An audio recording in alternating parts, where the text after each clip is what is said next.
क्या आप निराश हैं? क्या आप हताश हैं? क्या आप उदास हैं? क्या आपको ऐसा महसूस होता है या यह आपके जीवन की सच्चाई है कि आप तो अच्छा काम करते हैं लेकिन आपके अच्छे कामों के बदले आपको बुराई ही प्राप्त होती है? अगर इन सारे सवालों का जवाब हाँ है तो आज मैं अरविंद कुमार आपको एक ऐसे व्यक्ति से मिलवाना चाहूंगा जिसके जीवन में यह सारी समस्याएं हुई लेकिन उसने इन सारी समस्याओं के बावजूद भी अपने जीवन में एक ऐसा मुकाम हासिल किया जो हमारे लिए एक कहानी का विषय बन गया है, हमारे लिए एक गवाही का विषय बन गया है। पहला शमूएल की पुस्तक उसका 30 अध्याय में हम देखेंगे, बाइबल में पहला शमूएल की पुस्तक उसका 30 अध्याय में हम दाऊद के विषय में देख सकते हैं कि दाऊद के जीवन में भी इसी प्रकार से समस्याएं आई। दाऊद के जीवन में भी इसी प्रकार की परिस्थिति आई जब वह संपूर्ण रूप से निराश हो चुका था, लेकिन एक ऐसे समय पर भी उसने परमेश्वर पर भरोसा रखना नहीं छोड़ा। अगर हम उस परिस्थिति को देखें तो उसको समझने के लिए हमें उसकी पृष्ठभूमि समझना है कि आखिर ऐसा क्या हुआ था दाऊद के साथ में। उसकी पृष्ठभूमि प्रारंभ होती है पहला शमूएल उसके 27 अध्याय से। अगर उसकी 27 आयत हम पहली आयत में देखें तो दाऊद फलिस्तीन की तरफ भागता है। उसको समस्या है अपने ससुर से जिसका नाम है शाऊल उसका खून का प्यासा है। दाऊद सोचता है कि अगर मैं यहाँ से भाग जाऊं फलिस्तियों के पास में तो शाऊल मुझे नहीं ढूंढेगा इसके बाद में, और वह यही डिसीजन लेता है, यही निर्णय लेता है। वह फलिस्तियों के देश में भाग जाता है। वहां पर उसकी मुलाकात आकीश राजा से होती है जो कि गत का राजा था, और वह आकीश राजा से इस प्रकार से कहता है कि मुझे यहाँ पर रहने के लिए जगह दो। 27 अध्याय उसके 5 आयत में हम देख सकते हैं। 27 अध्याय उसकी 6 आयत में हम देखते हैं कि आकीश राजा दाऊद को सिकलग नाम की एक बस्ती देता है और कहता है कि तुम यहीं पर रहो। दाऊद अपने लोगों के साथ में, अपनी 2 पत्नियों के साथ में और बाकी लोगों के साथ में वहां पर रहना प्रारंभ कर देता है। और उसके बाद में हम देखते हैं कि 27 अध्याय उसकी 8 आयत में कि दाऊद कई जगहों पर जाता है, वहां पर चढ़ाई करता है, और उन चढ़ाई करने वालों में से गेर्शोनियों रहते हैं और उसके साथ साथ अमालेकी लोग भी उसमें रहते हैं। वह आकीश राजा का ध्यान अपने तरफ आकर्षित कर लेता है। वह आकीश राजा का एक प्रकार से इतना विश्वास योग्य बन जाता है कि आकीश राजा उससे कहता है कि अब से तू मेरे ही साथ रहेगा। और 28 अध्याय में हम देखते हैं पहली आयत और उसकी दूसरी आयत में कि जो इजरायली लोग थे और जो फलिस्ती लोग थे वह युद्ध के लिए तैयार होते हैं। क्योंकि आकीश राजा के साथ में दाऊद भी था, तो आकीश राजा दाऊद से कहता है कि तुझे मेरे साथ युद्ध करने के लिए आना है। अब युद्ध किसके विरुद्ध में हो रहा है? इजरायली लोगों के विरुद्ध में हो रहा है। दाऊद भी इजरायली है, लेकिन दाऊद ने अपनी विश्वास योग्यता सिद्ध की है आकीश राजा के सामने। तो आकीश राजा को क्या लग रहा है कि दाऊद हमारे तरफ से उनके विरुद्ध में, इजरायली लोगों के विरुद्ध में युद्ध करेगा। और दाऊद भी कहता है कि ठीक है, मैं इस प्रकार से युद्ध में सहयोग करूंगा। 29 अध्याय उसकी 1 आयत में हम देखते हैं कि युद्ध शुरुआत होने वाला है। 29 अध्याय उसकी 2 आयत से लेकर 5 आयत तक हम देखते हैं कि जो हाकिम लोग थे फलिस्तियों के, जो कमांडर लोग थे, वो जब दाऊद राजा को देखते हैं तो उनके मन में एक शंका आती है, और वह शंका इस प्रकार से आती है कि अगर ऐसा ना हो कि दाऊद इजरायलियों के विरुद्ध में युद्ध करने के लिए जाए और पलटी मार ले, ऐसा ना हो कि वह इजरायलियों के साथ मिलकर हमारे ही विरुद्ध में खड़ा हो जाए, क्योंकि दाऊद भी एक इजरायली है। चूंकि वह फलिस्तियों के साथ में रह रहा है, लेकिन हो सकता है कि युद्ध में जाकर वह पलटी मार ले। इस प्रकार का डर उन हाकिमों के अंदर था, और उन्होंने आकीश राजा से कहा कि दाऊद से कहो यहाँ से चला जाए। और दाऊद को जब इस बात के बारे में पता चलता है, आकीश राजा उससे कहता है कि अब तुम यहाँ से चले जाओ, अभी तुम्हारा यहाँ कोई काम नहीं है। ये सारी बातें जब होती है, दाऊद राजा अपने लोगों के साथ में वापस आ जाता है, और वहां से हमारी कहानी प्रारंभ होती है। जब वह वापस आता है तो 30 अध्याय, पहला शमूएल उसके 30 अध्याय में हम देखते हैं पहली आयत में कि जब तीसरे दिन दाऊद अपने जनों के समेत सिकलग पहुंचा, तब उन्होंने देखा कि अमालेकियों ने उनके ऊपर चढ़ाई की हुई थी और नगर को फूंक डाला है। अमालेकी ये वही लोग हैं जिनके विरुद्ध में दाऊद ने चढ़ाई की हुई थी फलिस्तीन में रहते हुए। और यही वो लोग हैं जब दाऊद अपने लोगों के साथ में गया हुआ था युद्ध करने के लिए फलिस्तियों के साथ मिलकर इजरायलियों के विरुद्ध में, और तभी अमालेकी लोग आए और उन्होंने नगर को फूंक डाला और नगर के लोगों को वह बंदी बनाकर ले गए। अब जरा सोचने की आवश्यकता है। सबसे पहली बात, जो वह नगर था उसकी स्थिति क्या है? पहली आयत और दूसरी आयत में हम देखते हैं कि नगर को फूंक डाला गया है आग से। दूसरी बात, लोगों के साथ में क्या सलूक किया गया है? लोगों को बंदी बनाकर ले जाया गया है। किसी भी व्यक्ति को मारा नहीं है, लेकिन हर एक व्यक्ति को, बड़े बूढ़े बच्चे महिलाएं, सारे लोगों को ले जाया गया है बंदी बनाकर। दूसरी बात, वहां के लोगों की स्थिति क्या है, जो कि हम देखते हैं तीसरी आयत और उसकी चौथी आयत में। लोगों का रो रो कर बुरा हाल है।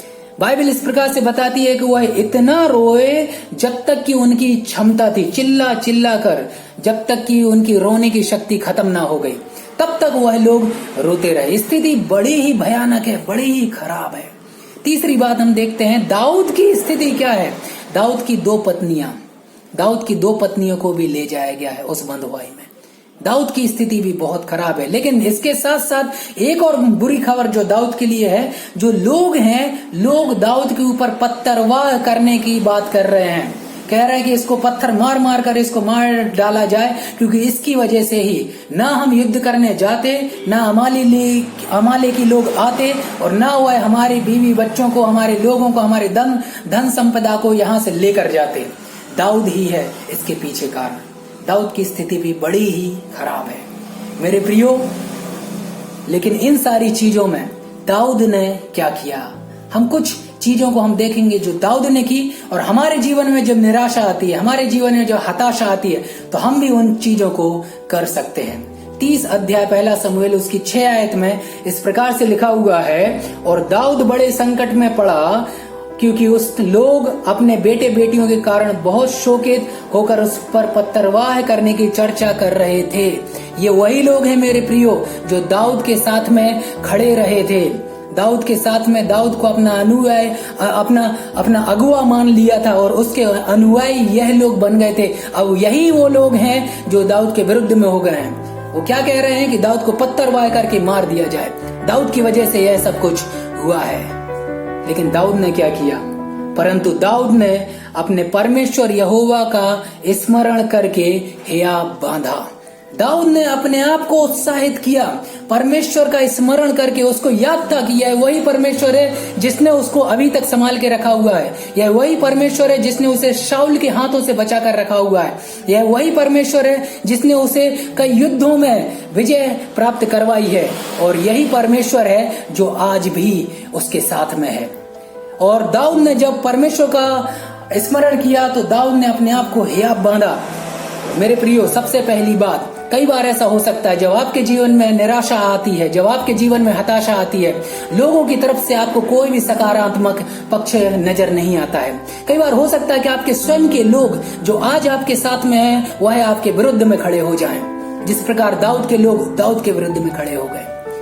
लोगों का क्या है, आज आपके साथ में है, कल वह आपके विरुद्ध में हो जाएंगे अगर चीजें उनके अनुसार नहीं चली तो। दाऊद ने भी अपनी पत्नियों को खोया हुआ है। दाऊद का हृदय भी बड़ा ही व्याकुल है। लेकिन कोई दाऊद से यह नहीं पूछ रहा है कि दाऊद तुम्हें कैसा लग रहा है, तुम्हारे दिल में क्या बीत रही है। लेकिन सब लोग कह रहे हैं कि इसके ऊपर पत्थरवाह करके इसे हटा दिया जाए। इस प्रकार से हो सकता है मेरे प्रियो कि आपके जीवन में भी वही समस्या चल रही है। लेकिन एक बात है, आपको परमेश्वर का स्मरण करना है। अगर आपका संबंध परमेश्वर के साथ सही है तो एक हियाब आपके जीवन में आएगा कि चाहे कैसी भी परिस्थिति मेरे जीवन में आए, मैं कभी भी निराश नहीं होऊंगा, मैं कभी भी हताश नहीं होऊंगा, मैं कभी भी उदास नहीं होऊंगा, क्योंकि मेरा परमेश्वर, मेरा जीवित परमेश्वर मेरे साथ में है। और वही बात दाऊद के मन में भी थी कि परमेश्वर का उसने स्मरण किया और उसने अपने आप का हियाब बांधा। लोगों से उत्साहित होने की बात अपने मन से निकाल दीजिए। कई बार लोग आपके साथ में हैं, कई बार लोग आपके विरुद्ध में हैं। अपने आप को उत्साहित कीजिए, अपने आप को आप एक ऊर्जा दीजिए। अपने आप से कहिए कि प्रभु मेरे साथ में है, मैं कभी भी निराश होने का नहीं, मैं कभी भी हताश होने का नहीं। दूसरी बात जो दाऊद ने अपने जीवन में की वो हम देख सकते हैं उसकी 7 और 8 आयत में। दाऊद ने परमेश्वर से पूछा कि अब मैं क्या करूं। दाऊद ने परमेश्वर से पूछा कि अब मैं क्या करूं, और परमेश्वर ने उससे कहा कि जाओ और पीछा करो उनका, तुम्हें फतेह जरूर हासिल होगी, तुम्हें जीत जरूर हासिल होगी। यह दूसरी बात है मेरे प्रियो, जो हमें समझना है कि जब भी हम परेशानी में पड़ते हैं, जब भी हम निराशा में पड़ते हैं, हमें अपने आप को उत्साहित करना है परमेश्वर में, परमेश्वर का ध्यान रखना है, लेकिन उसके साथ साथ परमेश्वर से मार्गदर्शन भी लेना है। परमेश्वर से पूछना है कि प्रभु मैं क्या करूं, मुझे कुछ समझ में नहीं आ रहा है, यह मेरी परिस्थिति है, यह मेरी समस्या है, अब मैं क्या करूं मेरे प्रभु। परमेश्वर जरूर आपसे बात करेगा। परमेश्वर ने कहा दाऊद से जाओ उनका पीछा करो, और जब दाऊद जा रहा था, उनका पीछा कर रहा था, तो परमेश्वर का काम देखिए, रास्ते में उन्हें एक व्यक्ति मिलता है, एक व्यक्ति जिसने 3 दिन और 3 रातों से कुछ भी खाया पिया नहीं था। उस व्यक्ति की हालत बहुत ही खराब थी, वह पहले से ही बीमार था, पहले से ही वह थका हुआ था, वह व्यक्ति मरने पर था। लेकिन दाऊद क्या करता है, दाऊद उस व्यक्ति को भोजन देता है, उस व्यक्ति को पानी देता है। दाऊद की समस्या भी है, लेकिन दाऊद क्या करता है, एक व्यक्ति जो भूखा प्यासा है उसको ऐसे ही नहीं छोड़ता है, दाऊद उसको खाना देता है, दाऊद उसको पानी देता है। और उसके बाद में दाऊद उससे पूछता है कि तू कौन है, और वह व्यक्ति बताता है कि मैं उन अमालेकियों में से एक हूं जिन्होंने सिकलग में आग लगा दी और सिकलग को फूंक दिया और लोगों को बंदी बनाकर ले गया, लेकिन मेरी स्थिति बहुत ही खराब थी, तो मेरे लोगों ने मुझे ही छोड़ दिया और अब मैं यहाँ पर मरने की अवस्था में पाया जाता था। प्रभु का काम है मेरे प्रियो। दाऊद ने जब प्रभु से पूछा कि प्रभु मैं जाऊं या ना जाऊं, मैं क्या करूं, प्रभु ने कहा कि तुम जाओ, और प्रभु ने ही इस चीज का बंदोबस्त किया कि दाऊद का मार्गदर्शन होता रहे। एक अमालेकी की व्यवस्था की परमेश्वर ने।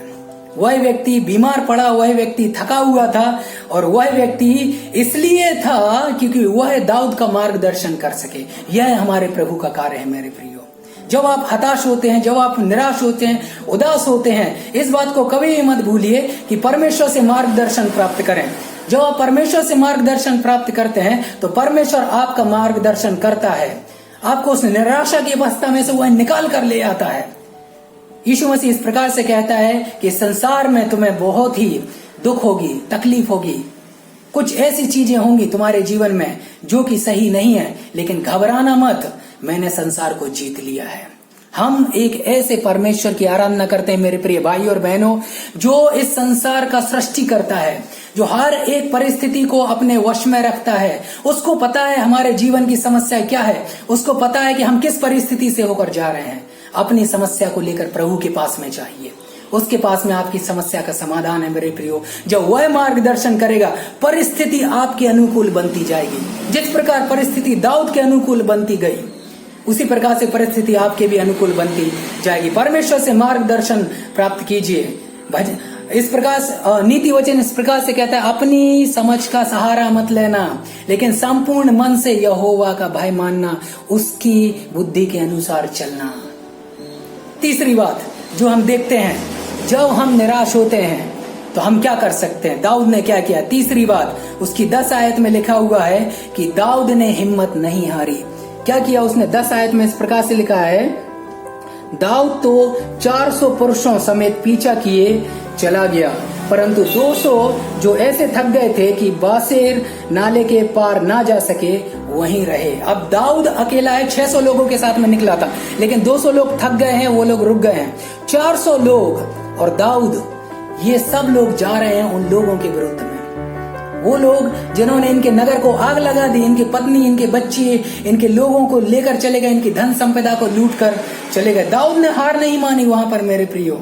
200 लोग थक कर बैठ गए, लेकिन दाऊद ने फिर भी हार नहीं मानी। दाऊद ने कहा हम बढ़ेंगे, हम आगे चलेंगे, और उसका यह परिणाम निकला जो हम 16 आयत से लेकर 20 आयत तक देखते हैं कि जब वह जा रहे थे उन्हें पता चला कि कहां पर है, उस अमालेकी की वजह से उन्हें पता चला कि यह लोग यहाँ पर हैं। सब लोग अपने मुग्ध थे, पीकर खाकर वह पड़े हुए थे, और दाऊद और उसके 400 पुरुषों को यह अवसर प्राप्त हो गया। उन्होंने सारे लोगों को मार डाला, अपने पत्नियों को उन्होंने वापस ले लिया, अपने बच्चों को उन्होंने वापस ले लिया, अपने जानवरों को उन्होंने वापस ले लिया, अपनी धन संपदा को उन्होंने वापस ले लिया। उसके साथ साथ उससे बढ़कर जो उनके पास में था, जो उन अमालेकी लोगों के पास में था, वह भी उन्होंने ले लिया।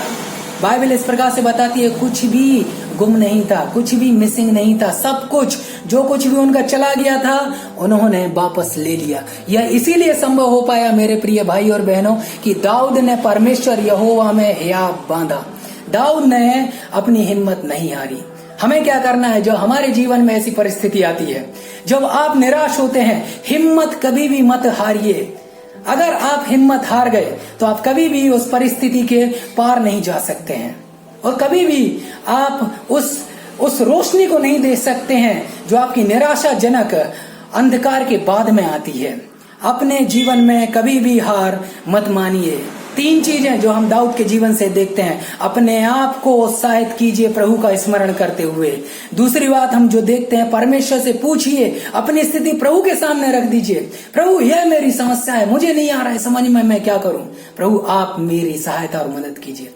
तीसरी बात, कभी भी हिम्मत मत हारिए। परमेश्वर आपके हमेशा साथ में है। परमेश्वर आप सभी को इन वचनों के द्वारा आशीष दे।